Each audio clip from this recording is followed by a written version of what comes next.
Emerging Conservation Professionals Network, better known as ECPN. My name is Elise Driscoll, and I am the network's Professional Education and Training Co-Officer. Today, we are very pleased to present ECPN's 8th webinar, Demystifying the Publication Process in Conservation. ECPN is happy to have 3 speakers with us today, Carolyn Riccardelli, Michele Derrick, and Sanchita Balachandran. Each will share insights from their own publishing experiences. Carolyn is an objects conservator at the Metropolitan Museum of Art and is currently AIC's Director of Communications. Michele is the Shore Family Associate Research Scientist at the Museum of Fine Arts, Boston, and served as the Editor-in-Chief of the Journal of the American Institute for Conservation from 2002 until 2014. Sanchita is a curator and conservator at Johns Hopkins Archaeological Museum, where she teaches courses on the technical study of ancient objects as well as the history, ethics, and practice of art conservation. Before I continue, I would like to familiarize you with GoToWebinar, the program we are using to facilitate this webinar. The view window where you see our title slide right now can be resized by clicking and dragging the lower right corner. The control panel is where you as an attendee can take some control on your screen. You may find that with inactivity, the control panel automatically minimizes.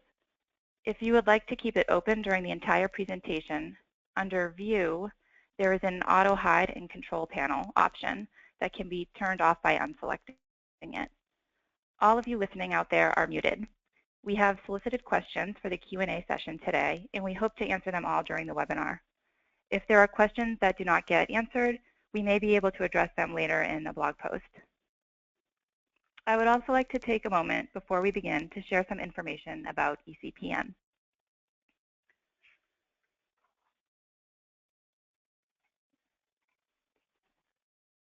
Sorry, I'm trying to advance my slide.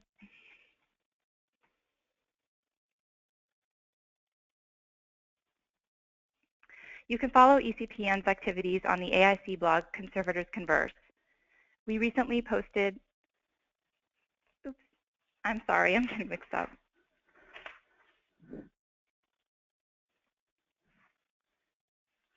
We recently posted an interview with Molly Gleason about her experience achieving the status of professional associate. This post is a follow-up of our previous ECPN blog from 2012 by Molly Gleason titled, I'm Not a PA, But I Want to Be. Over the next few months, we'll begin posting information about our programming at AIC's 44th annual meeting in Montreal. Visit the link on your screen to access our blog post. In case you don't know, ECPN is a network within AIC that is dedicated to supporting conservation professionals as they move through the first stages of their careers. We do this by organizing a variety of initiatives and programs. Please visit ECPN's page on AIC's website, where you will find numerous resources for emerging conservators, including links to previous blog posts and webinars, as well as a link to our Facebook page, where an active community of emerging conservators post questions and advice and offer support. We encourage conservators of all levels to join in on the conversation.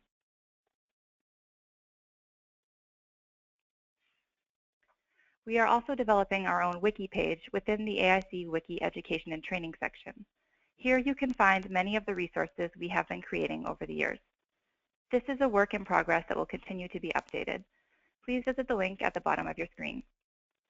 To stay informed about ECPN's activities, consider subscribing to our periodic e-blasts, which you can do by logging on to the AIC website, clicking on Manage Your Profile, and selecting ECPN. Through our popular webinar series, ECPN strives to provide ongoing programming that responds to the needs of emerging professionals at different stages of their early careers, although we believe that webinar series can be beneficial to all conservators. Recordings of our webinars may be accessed on AIC's YouTube channel. A recording of today's program will also be posted there soon. During today's program, the invited speakers will help clarify the mysteries of publishing by touching on topics ranging from choosing an appropriate platform to the nuances of co-writing. ECPN hopes that at the conclusion of the webinar, the prospect of publishing will seem less intimidating to conservators at all levels. As I mentioned, today's program will conclude with a question and answer session. The questions were selected from those submitted by the audience through the emails provided in the registration form and on Facebook. Even if we run out of time, our speakers may be able to address additional questions in the form of a blog post, so please do continue to submit. I will now turn the program over to our first speaker, Sanchita Balachandran.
I think we're having technical difficulties. Please bear with us one moment.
Can everybody see my presentation?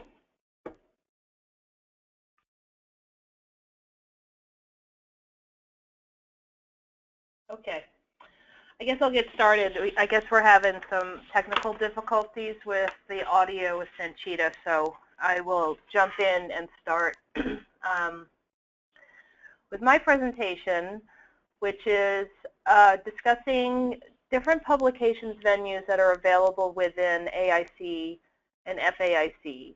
And Sanchita and Michele are going to go elaborate into other venues, but because I'm the board director of communications currently, I thought it would be a good way for me to introduce myself and talk about what AIC has available to its members.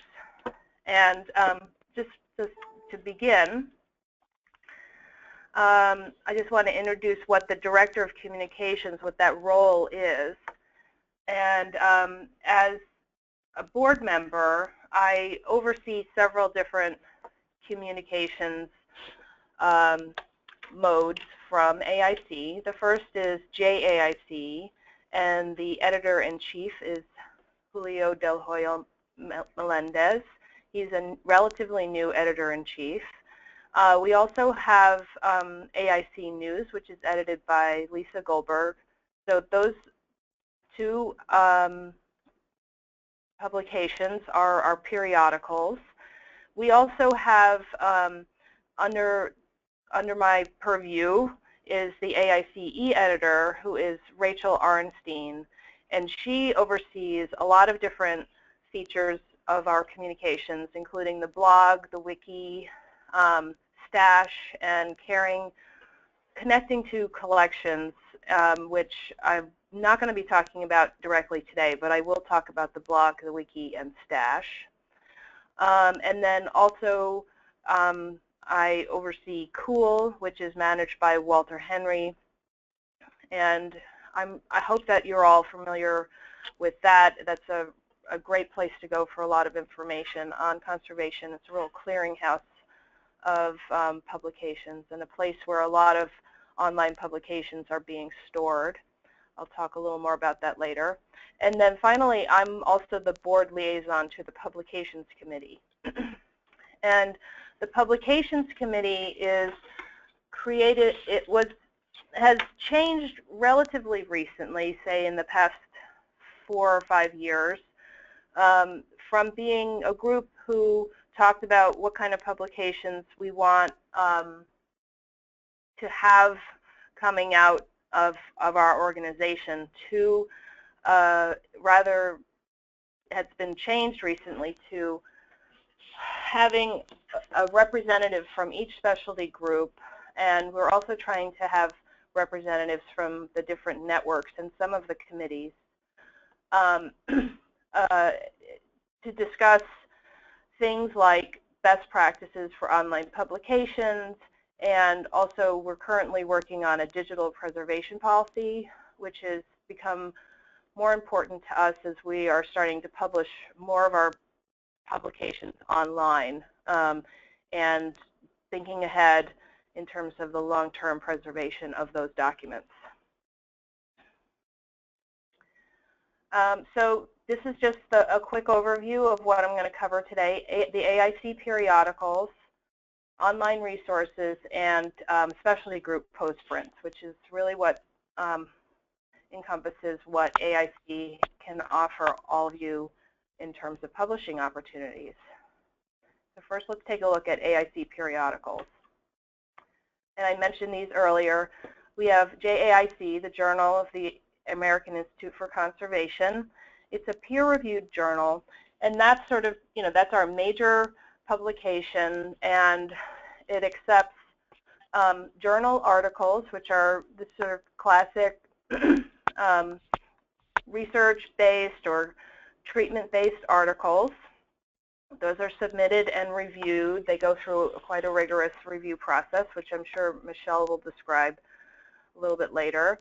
But the JAIC also takes short communications and book reviews. And those short communications and book reviews might be considered an even more accessible route to some of to an ECPN member.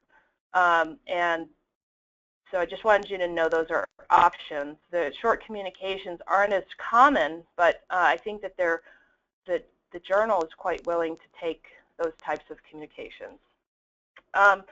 Then the next periodical is AIC News, and that is what we get in email format. It's linked to online, sent out from the AIC office.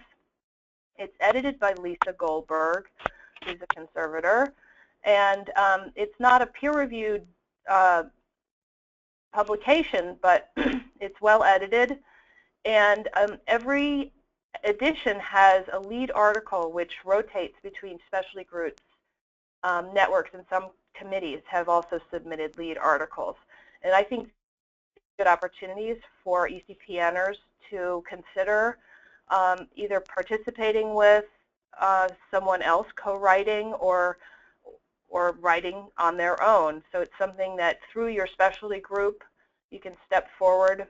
Your specialty group might make an announcement that says that they're looking for someone to write a lead article. It's a really good opportunity to get a publication out there without the rigor of going through a JAIC article.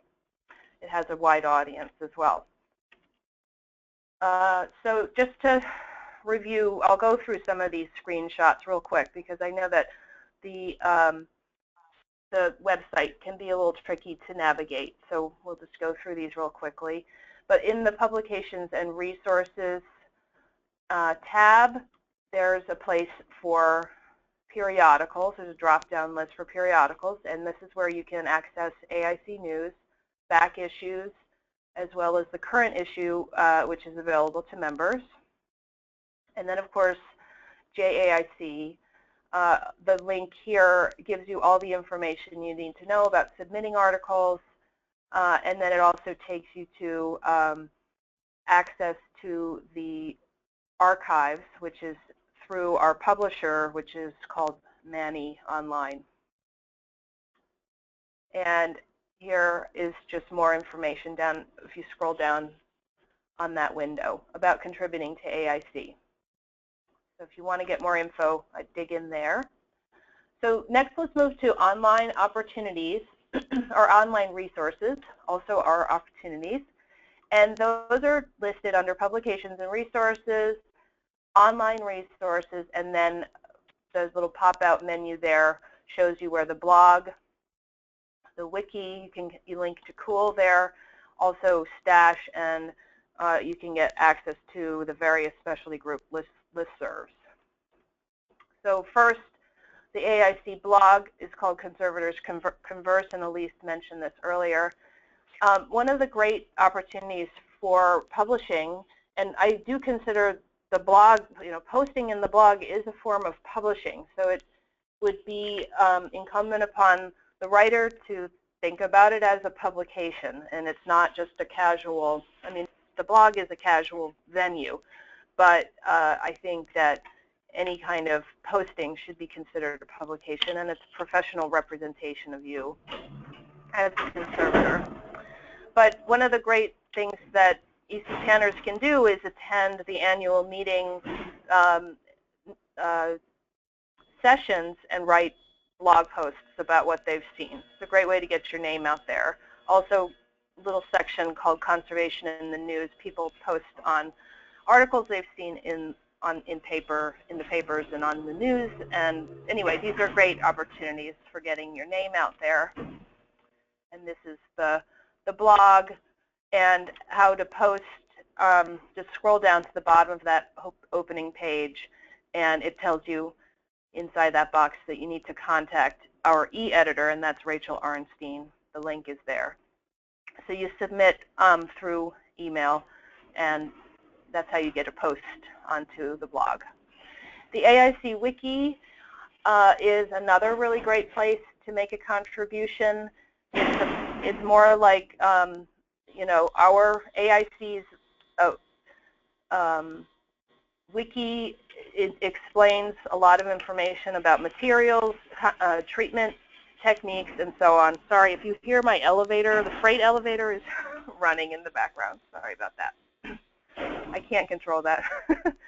Anyway, the AIC Wiki is great because you can write on your own time, and it doesn't have to be like a big, long commitment. You can actually write short entries or edit other entries and add your information. And the AIC Wiki is linked through here, and Elise showed you earlier how to find it. It's easily found through that Publications and Resources tab. And there's, at the bottom of that opening page, there's instructions on how to get started. And you need to contact the e-editor, Rachel, to get yourself, have a login and get trained on how to do it. And it's really a great way to make a contribution to AIC, and as well, like, it's a form of publishing that it's relatively easy to access. And then we have Stash, which is short for Storage Techniques for Art, Science, and History. And inside this website, you can find short articles about storage solutions. I think this is particularly useful for ECPNers. I know that in my pre-program days, I did a lot of really great storage projects, storage rehousing projects. and it would have been nice to have a place to write short articles about what I did, and now that's available to you all. So Stash is a really good-looking website that it's easy to submit through that submission link. And you'll see there's a form there. It's relatively straightforward. It goes through a committee, but I don't think it's too complicated. And then more publishing opportunities are in the specialty group Postprints. And primarily specialty group Postprints are papers that are given at annual meetings, AIC annual meetings. So they're sort of the report of what occurred at all the specialty group sessions. Most of the specialty groups are publishing these, and there are a couple that aren't doing them. So you have to, depending on your interest, take a look. They are not peer-reviewed, although Object Specialty Group is recently started a sort of light peer review process, which I think has improved the papers quite a bit. So that's really great. It's not the same rigorous process as JAIC, but it's just it's something to improve the quality of the papers. The access to those postprints tends to be open to members only, but that seems to be changing quite a bit as those are going more online. And like I said, they're going online and they're all available for download, although there are exceptions, and sometimes they're available through the AIC store. So I'm just going to quickly run through where those are found. Publications and Resources tab, Specialty Group, and then pops out Architecture all the way to Wood and Artifacts, all of the specialty groups. Each one of them has its own page, and it might have a link like this one. It takes you to an objects conservation, takes you to the Postprints, which is located in this place, which I think technically is hosted on Cool, and all of the volumes can be accessed directly there. Book and Paper Annual is the Book and Paper Group's specialty group Postprints. They're working on updating the look and feel of this, but that's currently how it looks, and so on. So electronic media, paintings has a Postprints, which are accessed through the online store. Photographic PMG, topics and photographic preservation, those are accessed, unless you're a member, they have to be accessed through the online store. Rats has a Postprints, and of course textiles as well. So take a look at these places. Wood and Artifacts has a really nice one. I think that they're getting caught up from past. There are these occasional delays in publishing them because it's all done on volunteer time. So everybody does the best they can to keep them up to date. So the last thing I want to talk about today is the FAIC Kress Publication Fellowship, and this is really the only place that FAIC offers in terms of applying for funds to support a publication. And this is really probably not directly applicable to ECPNers at this time, but eventually in your careers you may want to consider this fellowship because it's a generous fellowship. It's $30,000, but it's to support a book-length manuscript. It's for PAs and fellows only, so that sort of implies a certain level of in your career, a certain point in your career. And then also the research is assumed to be completed at the time of application. So this is for pretty well thought out, pretty well completed project, and it's really just to support an author during that time of writing. And then I've listed there some of the case studies, and if you go on to the AIC website, you can see past publications that have been supported by that fellowship, which has been quite important to getting a lot of publications out into the world.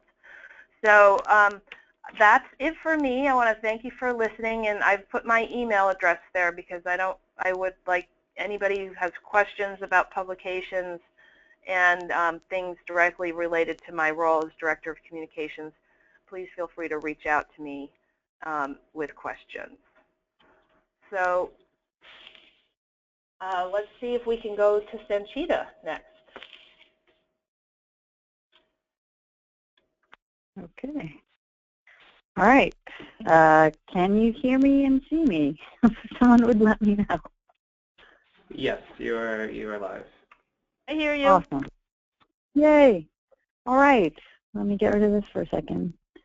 Thank you so much for inviting me to talk a little bit about my experience. I want to say up front that my perspective is as someone who is within an academic environment, and so my approach to publications is probably a little bit different than, say, a conservator based in a large museum institution.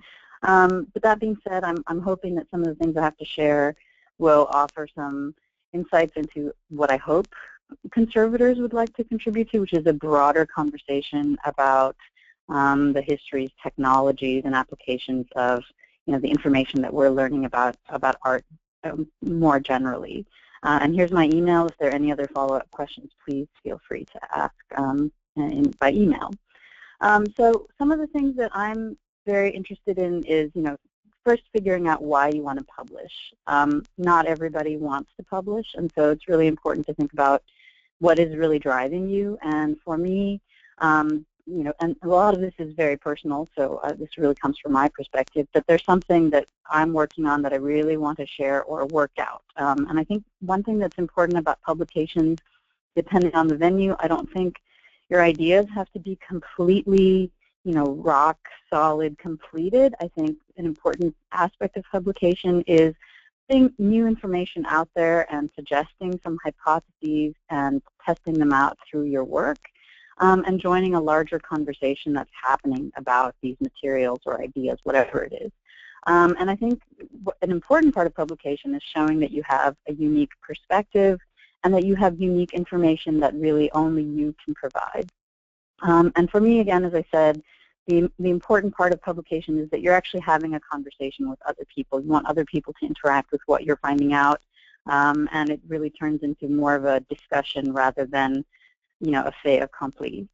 For me, being in academia, I'm surrounded by people who need publications for their jobs or careers. It doesn't apply to me quite the same way, but I just think that, where I am, I see this as an important part of establishing myself as someone who's a researcher and again, really wants to be in conversation with other specialists. And I think one thing that I would love to see more of is conservation publications that really enter into a more general sphere where people beyond just conservators see just a tremendous wealth of information that we have to share that really has something to say about how our history more generally, art, all of these larger disciplines are described. So that's really sort of my personal hope. Of course, there are lots of different ways in which one could write. And I think as conservators, we're doing all sorts of different things. So I think it's important to establish what kind of writing you have to share. Ideally, it is primarily original research, but it takes lots of different formats. So is it really very technical? Is it very scientific? In which case, that would lead you towards a certain kind of publication. Is it treatment? In which case, again, there's only certain types of publications for which that would be appropriate. Are there more historical things that you want to talk about, or are you dealing with certain archives? So these kinds of, the kind of content of your research should really influence where you are going to put this information. There are, of course, other sorts of writings as well. So book reviews, for example, practically every journal, and I will talk primarily about journals, I should say. Almost every journal has.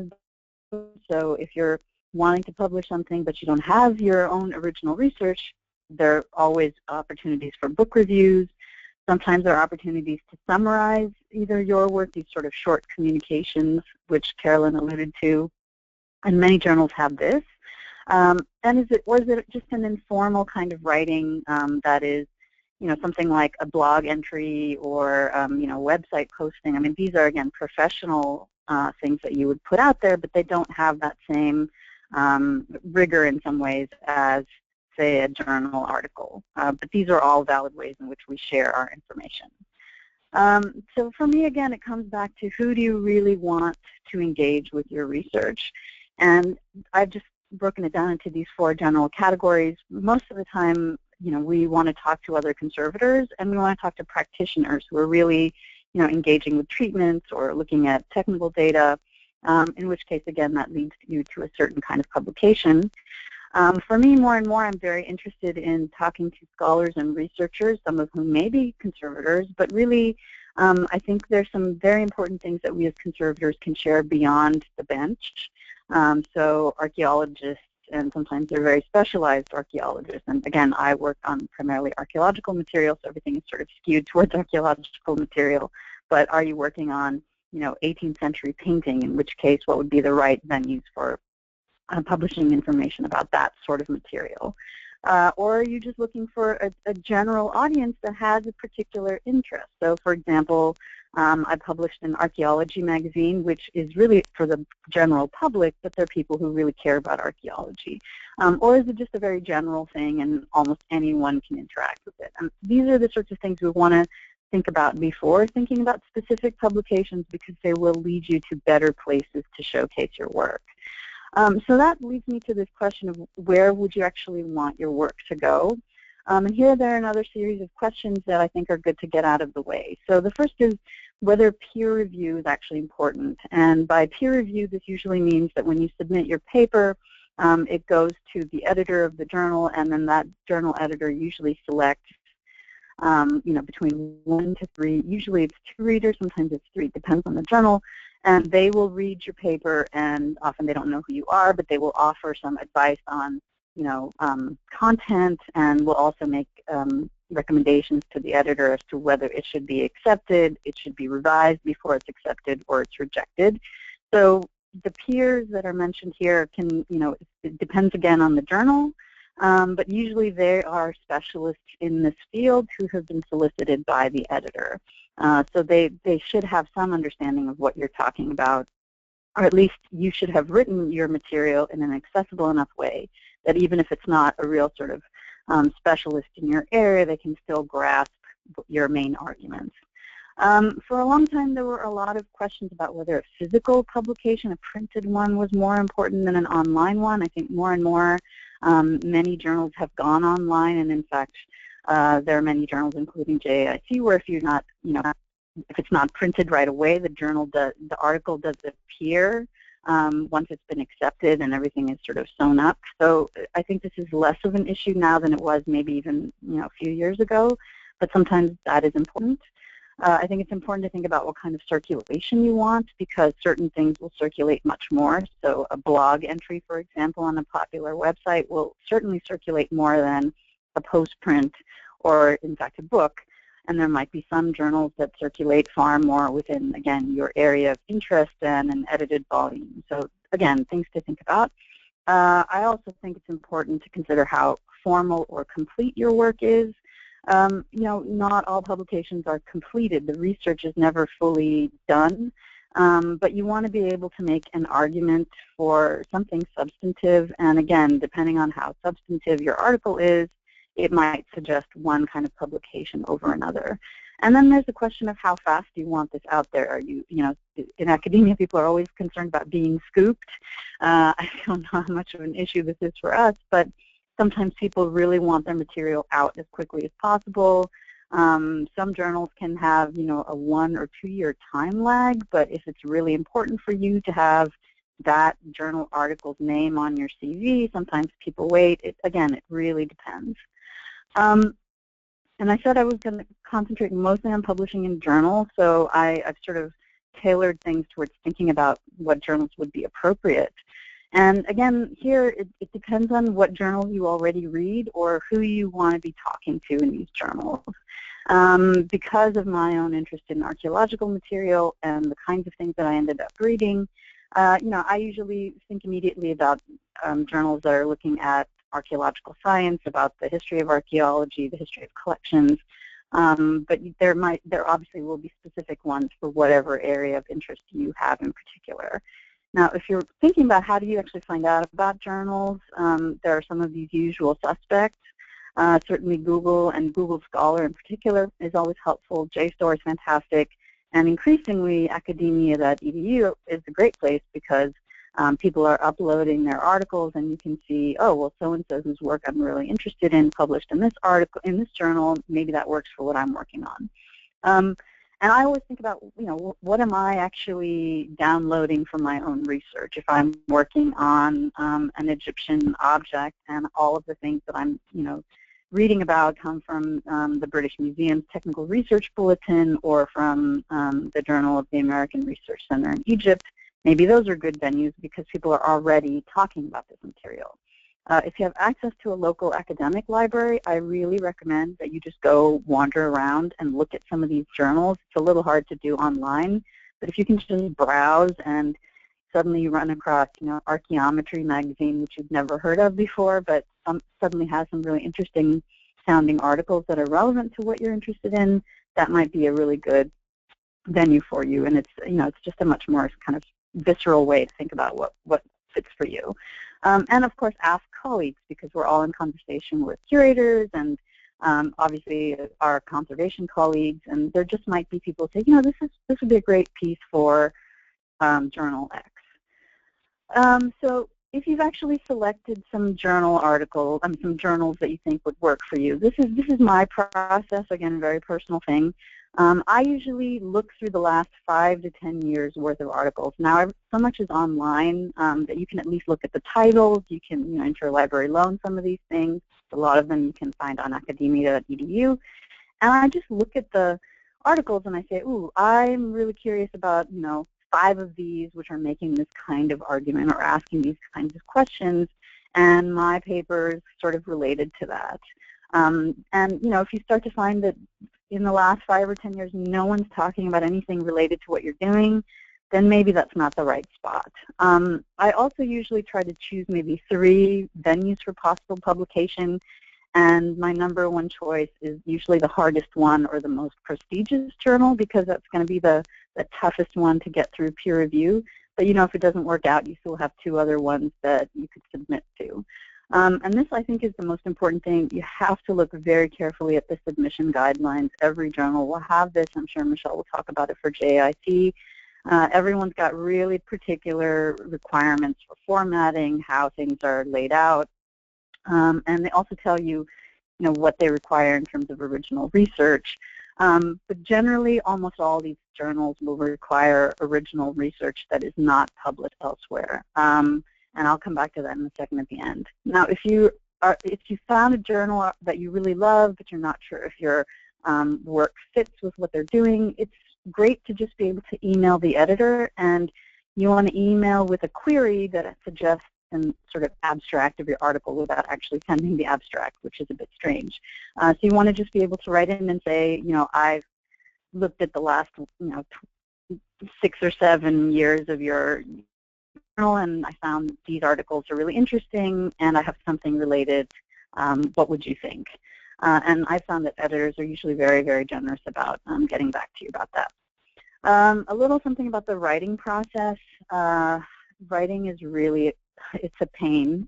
There's nothing easy about it. I think, it can't be easy because it's where you're working out all of your questions about your research, and it just can take forever. I know I have things that are sitting on my computer and have been sitting there for a long time, and I've reworked it over and over again. But I think you just have to embrace that that's part of the process. And what can help you as you're trying to kind of fine-tune your argument is to write it for a specific journal. Because, again, specific journals have specific things they're interested in. And if you can say, oh, well, this journal's really curious about how pigments of this particular time were utilized because of question X, that might help you with writing your piece. The other thing I would recommend is finding a really thoughtful, supportive, and relatively small group of people to read over your draft. It's so important to find, I would say not more than 5 people who can read your paper and look it over a few different times. If you have more than that, you're going to have 100 different opinions, and it becomes really overwhelming. And the other thing I would say is if you can find people who are a little senior to you in addition to your peers, and if at all possible, someone a little bit outside of conservation, if you're writing for a journal outside of conservation, to give you the feedback as to what's working, what's too sort of inward-looking and doesn't talk outside of conservation profession, that feedback is really essential. So once you've got everything together and you've submitted it to the journal, the peer review process can take, sometimes it takes a month, sometimes it takes several months, but usually the editor keeps you on top of those things. And, 3 things can happen. It can be accepted without any corrections, which is quite rare from what I've experienced and what I've seen. You may be asked to revise before it can be accepted, or it might be rejected outright, in which case you have 2 other journals you could be looking at. You usually get a written response from the reviewers, and again, this can be incredibly cursory or very detailed and sometimes quite mean. I think it's quite important to, just maintain calm and recognize that there are some really valid things that might be pointed out to you and would really strengthen your article if you took those very seriously. But if there are certain things that just didn't actually, understand what you were trying to say, you should be able to argue for your point. And finally, if you need to revise or you intend to revise, you will get a very particular deadline by which you have to do this. A few things in terms of preparing for publication. It's very, very important to get all of the right permissions. Images, photographs, data, all of that stuff has to be vetted by the right people who ostensibly control it. And even if they don't control it, it's always nice to ask and to actually acknowledge that by saying photograph courtesy of or whatever it is. If it's almost all your own research, then the article should be under your name. But if you couldn't have done the research without certain people, they should be acknowledged as co-authors.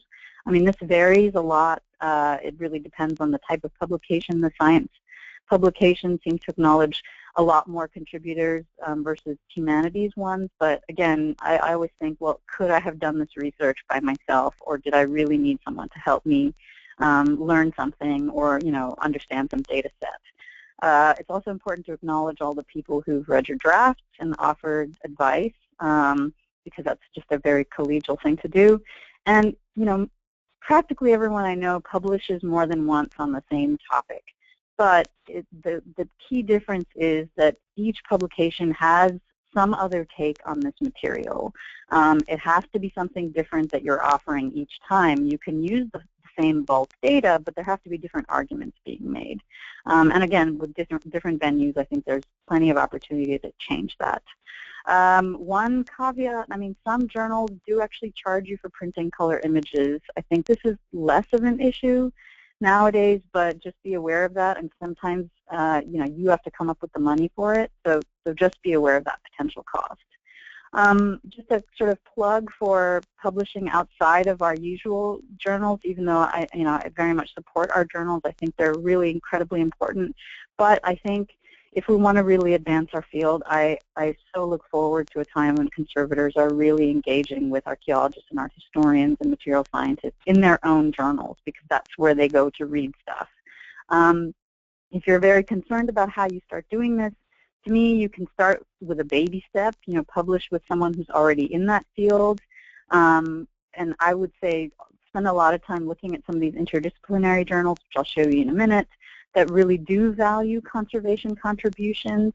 And I would say it's really important to be up on the research in these areas, because you want to be able to say more than, here's this technical information I found, because the contextualization of our technical knowledge is what I think has the potential to really change disciplines other than our own. And finally, here are just some articles on some journals that I tend to go to. These are my sort of key ones that I look into every couple of months, just what's going on. And on the far right side, you'll see some links, and these are links to different.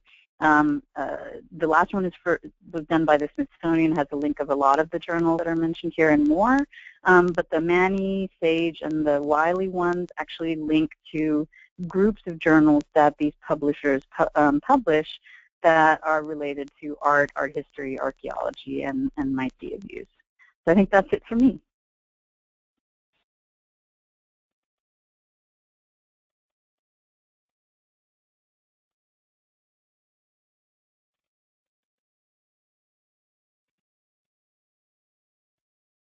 Hi, this is Michele Derrick. I'd like to thank Carolyn and Sanchita for setting a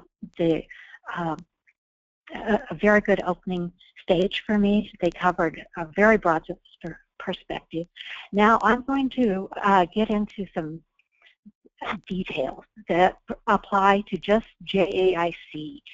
And the first will be the structure of our full journal articles, and the second will be the process that a journal article goes through once it's submitted. Most of us have a lot of experience writing documentary or descriptive type articles. This is what we grew up in grade school writing, what I did over my summer vacation. And these are informative, they're meant to transfer information. It can be treatment reports that include a condition and the rationale for the treatments, the results. They can be very detailed, but they are not generally the way a journal article is written. Instead, the purpose of a journal article is to consider yourself as the authority on this piece of new information that you want to present to the field. And as the authority on this piece of information, you have to give it a context. You have to be objective about it, write it in third person, because this is information that has that you've already researched and completed looking at it. It's going to be in past tense. There are some exceptions, I'll mention that.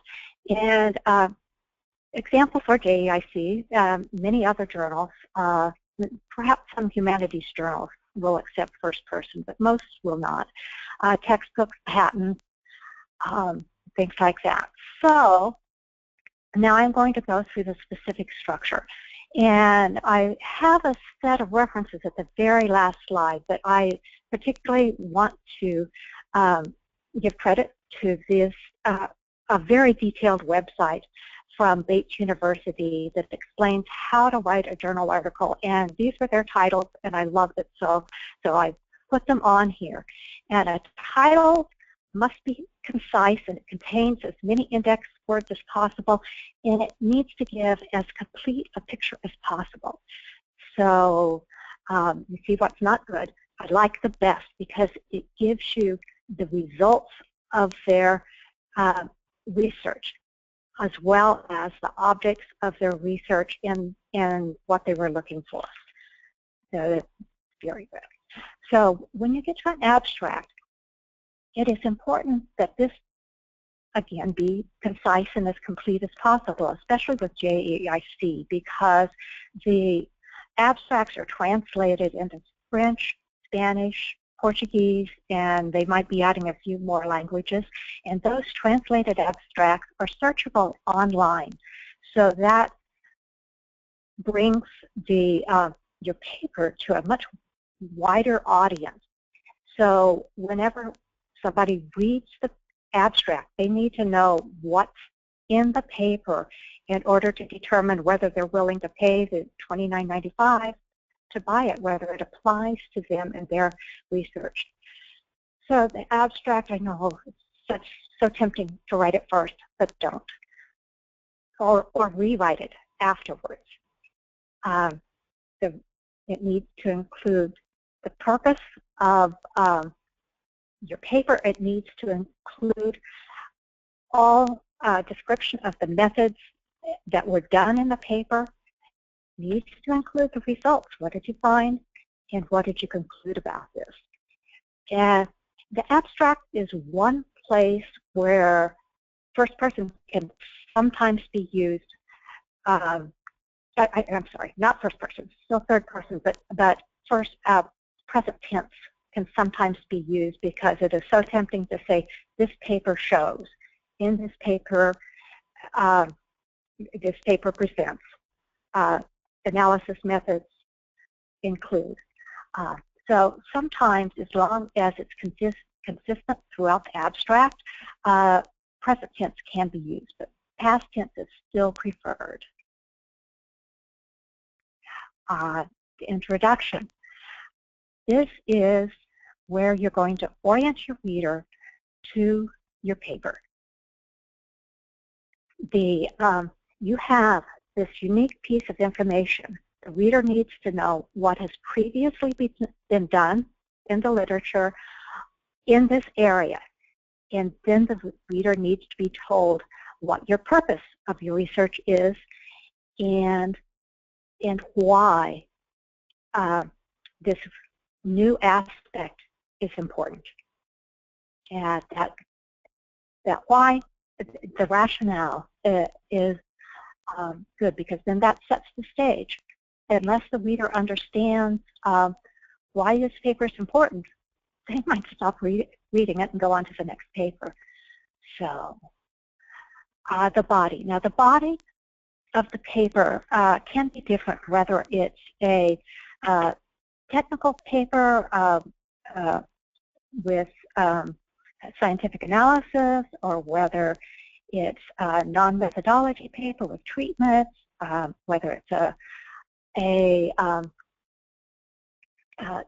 it might contain time periods, materials, practices, substrates. But in any case, the body needs to be structured so it has a well-defined beginning, middle, and end. And what I have put down here is materials and methods, the data, and the results. That all applies to more the technical side of a paper. And again, past tense, past tense. And if there were problems with the results, if something didn't come out, that needs to be presented within the body. And then once the body is, all the data is out there, you can go to the discussion. And the discussion is where you, as the author, make a critical examination of your results, compare it to other results that have been found in the field, and discuss, did this method work well? Are there other methods that could have worked better? And what else, what could and could not be determined, and the negative results can be presented at this point, and say if there's something that you can learn from obtaining the negative results. And then once you finish the discussion, you can go to the conclusion. The conclusion needs to summarize. It's essentially like the abstract, only more extensive. You can have 2 or 3 paragraphs. You're going to summarize the purpose of the paper, what was done, and why. You're going to be very clear about the results of the paper and what was found. And then you're going to, again, contextualize. You're going to say, how does this benefit or apply to the conservation field? And many authors like to indicate at this point what further studies could be done to expand this set of information into other areas. Illustrations. So my tendency is to say you can't have enough illustrations. However, I have seen papers, usually presentations, presented with all of the slides that are too many illustrations. The images, the figures, the tables, all need to be focal points that the reader can flip through and get a good impression of the paper. It will summarize the data in a single chart or figure, and show the important characteristics of an object or a treatment with arrows pointing to the areas of interest or what the reader should be looking at. The captions must be complete, must tell the reader what they're looking at, and enough information about that particular chart or that particular photograph that they don't have to thumb back through the paper and try and find, okay, that's where they cite figure 1. Let me read that paragraph and figure out what this is. It needs to be complete so that people that like to grab the journal as it comes in, the paper copy, and thumb through and look at the images and see what's going on in the paper, can decide whether that paper might be worth reading. There are people that do that. So, and then as Sanchita mentioned, JAIC, along with other journals, has a specific format that needs to be followed. And this can be found in each of the journal issues. It can also be found online. And there's formats for the references. We like to have a suppliers list to let people know where the materials were purchased. And we like to have a biography of the author. So what happens to an article once it's submitted? Well, let me get my cursor over here. I hope everyone can see it. Once everything is transferred online now through the Manny publication website, and once an author uploads manuscript, it goes to Bonnie Noggle as the AIC Communications Director. And Bonnie will look at it, and she'll have two main questions. Is this article in English? And second, does it relate to conservation? And believe it or not, there are, both cases, there have been some papers that Bonnie turns back at that point. Oh, and a third thing, she checks to make sure everything is complete as far as all the things that we require for a JAIC article. And if it's complete, then it goes to the editor-in-chief and the senior editor. Both of these editors read the paper and decide which associate editor would be the best to handle it. Because the specialty groups in AIC are so diverse, it really takes a broad range of knowledge to cover each particular area. And so we do have associate editors specialized from each of the specialty groups, and as well as one was just added for preventive conservation, to handle that are more familiar with that type of information. And once it goes to the associate editor who reads it, the associate editor has the option to reject it outright.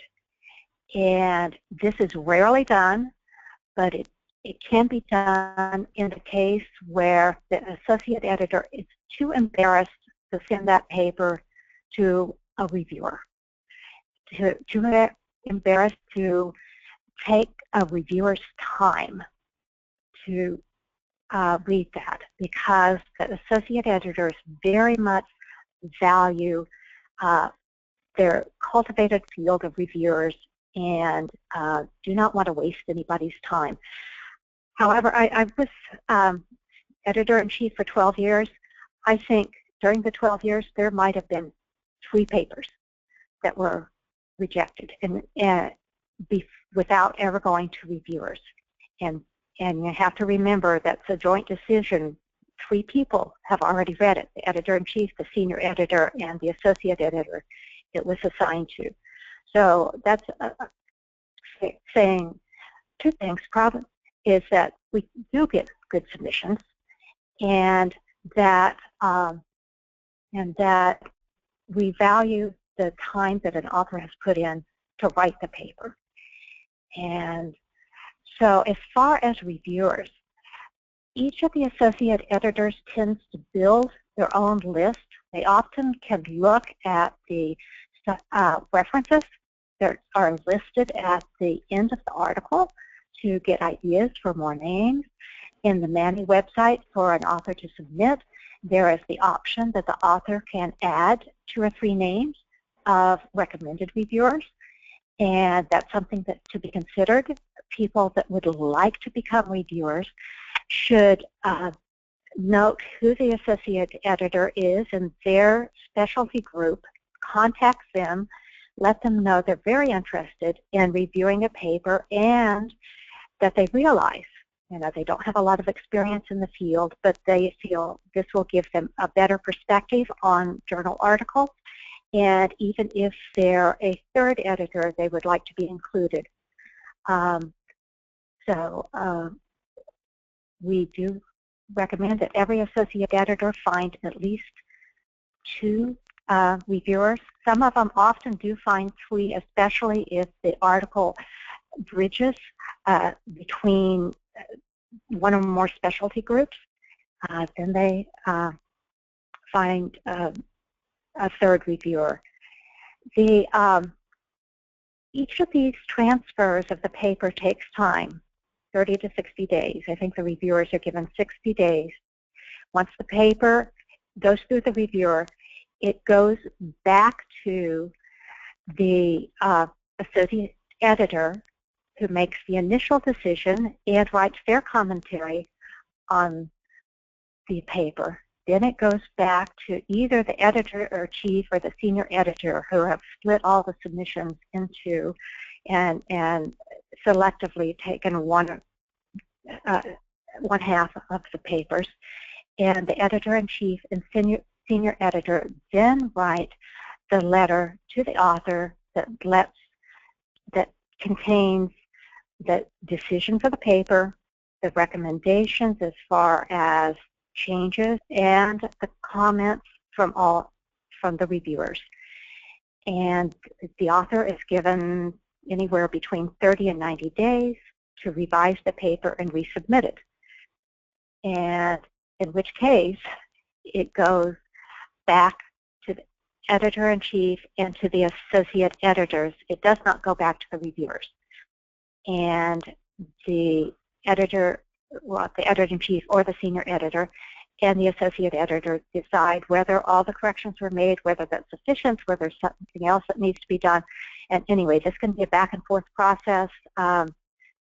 Usually doesn't go over 3 times, in which case the paper is finally accepted. It goes to Manny for copy editing and layout and proof production. At this point, it goes back to the author and to Bonnie and to the editor-in-chief or senior editor all at the same time. And the changes, all of which are supposed to be minor at this point, go back to Manny to be put into the proof, and then it's sent to publication. At the same time, it is put online. So in general, the papers tend to take about a year to 2 years to go from the first submission to the final online publication. This has sped up a little bit because of the online transfer. We no longer have to mail everything out. However, that is lengthy, and some people do want their papers published faster. One thing I always like to encourage is that submissions are welcome from the postprints of each specialty group, and they do need to be put in JAIC format. But that's one area where it can be published previously and then submitted to JAIC. So my last slide.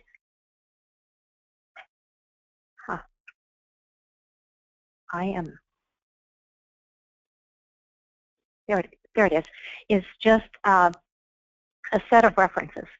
Again, for the wonderful website at Bates University, and then for some newsletter articles, one of which is a classic, and I realized it wasn't available on the AIC website, this Judy Bishop article from, main article from May 2000 on what constitutes authorship. So I have given a PDF version to the organizers of this webinar in hopes that it will go online. And that's all I have. Thank you for your time. All right, thank you, Michele. We've run out of time, so we won't be doing a Q&A session, but you guys have covered many of the questions that were submitted to us in your presentations. I just want to thank you all, Carolyn, Sanchita, and Michele. We're going to try to get that article that Michele referenced up on our wiki page. And that's all for today. Thank you.